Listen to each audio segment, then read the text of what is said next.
Alright, welcome back, folks. We're in the other semifinals. The winner of this is going to go on to fight against Solar in the grand finals, but for now we focus on this best of 5. Spawning here in the bottom left corner of Daybreak. It's going to be Invasion Gaming's Blue Terran, GumiHo. Yep, right, as the red Zerg, it's dead pixels true. So I think the first question that must be asked, needs to be asked, it's the old map pool. Does GumiHo still play mech? Yes. Daybreak isn't a bad map for it. I think, yeah, Daybreak's one of the, maybe Akalon to an extent, but the rest of them, I mean, it's going to be really hard to get to that Turtle 4 base scenario that we've seen GumiHo classically make his own, right? I mean, you can play 3 base mech pretty effectively, that's no question, but for GumiHo specifically, it's always been that 4th base economy that lets him throw down those extra starports, get to battle cruisers, and we see him make players like Rogue and Impact and Life and others just cry at the prospect of dealing with that mech. 4 bases isn't that bad to get on Daybreak. I don't know about the other Dream Pool maps, but There's no way Daybreak it's happening actually... at Shakuras. yeah, for instance, Shakuras will probably be harder. It's a much bigger gap, but you know, Daybreak, you get. I mean, I think there were a couple of pro games where they were even getting the 3rd as the outlier base, and the 4th was the typical 3rd, but it was planetary. I don't know if that's actually gonna be the case here, but the point is that if you can defend the 3rd with just like a minimal amount of tanks and a good supply depot wall, and you get that 4th up in the middle of the base. There's like you know exactly where they're coming from at all times. You get like one sensor tower, and you'll see all the attack paths that you know. It's really obvious. It's Daybreak. They actually like their pathways. There's 3 pathways. It's really easy, and that's usually what we saw back when this was in the actual map pool. Was pretty strong defense from mech.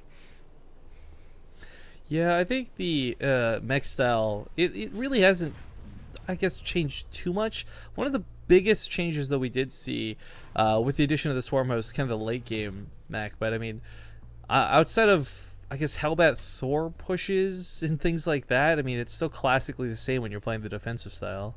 Yeah. And it is possible that GumiHo won't feel comfortable. I mean, GumiHo has been playing StarCraft 2 since the beginning. Pretty sure? Since the dawn of time. Since the dawn of StarCraft 2, which was 4 years ago. Yeah. I'm pretty sure. Maybe he was like doing it like a PC bang, but whatever. Bong. Anyways, I feel pretty confident they'll still play mech. It's just like it's a GumiHo. If he's not gonna play mech, I don't know if that's actually gonna be because of the map pool. It's because he's like, I don't feel like playing mech because he can play a pretty good, mean bio game too. Did you just pronounce PC bang as PC bong? Because it is. Dude, that's like when people say croissant instead of croissant. Oh, is it? Dude, that is just such a douchey way to say it. I'm sorry. How? It's the correct way to say it. Croissant. Croissant? I don't know. Maybe that's just me who hears it that way. Yo, Chad, if you think zombie up, no, I'm just kidding. But yeah, okay, so you're right. Like, he's been around for a while. I think with the one thing is like, well, he's gotten known for playing mech. It's not like he's ever forgotten how to play bio. We've in fact seen GumiHo play bio several times, specifically against versus Zerg. But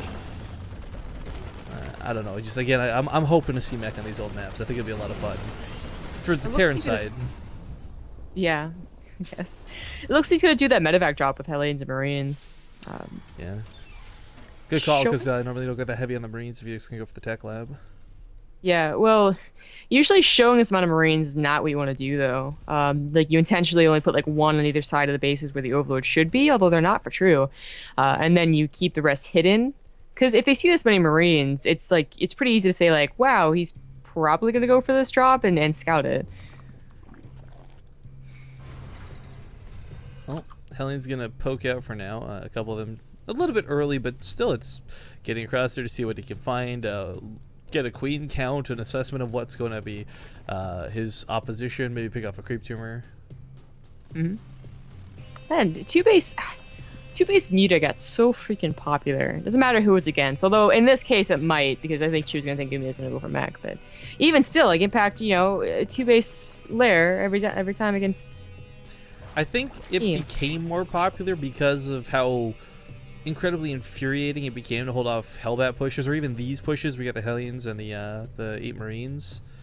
I mean, Banelings will get the job done. It's not Mutalisks that shut this down. It's of course trying to deal with the follow-up in that transition, and usually you're not going for a big old Baneling bust for the counterattack. Well, the Mutas won't be out in time to help against this, but they will drastically reduce the amount of time the medevac has to harass him. Granted, the Queen doesn't kill it. It is. It shouldn't. There's so much damage in this push. Normally it's just, yeah, the Hellbats or Hellions are usually scary enough on their own. Oh my god, those drones line up so perfectly. Whoa. Oh, rest in peace, Drew. Queen goes down as well. Marine's still holding strong. Zergling's coming out, but into a choke. The Hellions couldn't be in a more fantastic position between this extractor and that hatchery. This is just falling apart so quickly. Just transfuse the Baneling nest. Oh, poor awkward. Queen. This is kind of, I don't want to call it game though, because it's so much damage. Like, even if it's not game, this is the 2 base build with a 3rd hatchery just now starting. There's not that 3rd base of production. There's not drones already mining down there. Like, this is just all kinds of messy for True. And these Marines still going at it. They might, the Spire's not going to die just yet, but still, half health. Another drop comes in later, picks this off, no problem. it is going to be mech behind this. GumiHo throws out an armory and a 3rd command center. Of course, the engine bay is going to be for those mutas, but I think he's got to realize I did so much damage. I don't really have to worry about 10 mutas on my doorstep. Yeah. 4 is manageable. Well, the Hellions back at home have definitely indicated mech seems to be the choice here out of our Terran player, as yeah. It's I mean, the armory's on the way, or sorry, the engineering base on the way, but this is almost for sure assuredly for turrets, and not so much for upgrades. You will want to get a Thor as well. When True realizes that it is mech, although he's probably guessing, to be honest, he could just go full on with the mutas. No dedication to any of the roaches until he absolutely needs them. That type of thing. But he does need something to deal with these Hellions, more so than the mutas. There are enough Hellions where this amount of mutas is not going to kill them that fast before they deal a lot of damage to the drone line. 9 more drones get fried alive. Lings funneling into that choke on the ram. The last place you want to fight Hellions. Mutas will clean this up, but not before more drones die. Already up to 22 workers lost. 12 in total from this attack. 14 even. Oh my goodness. 27 drones down. Sitting on half the worker supply of a Terran player. This is the last place any Zerg player wants to find themselves. Good game. I know the crazy thing for GumiHo was like that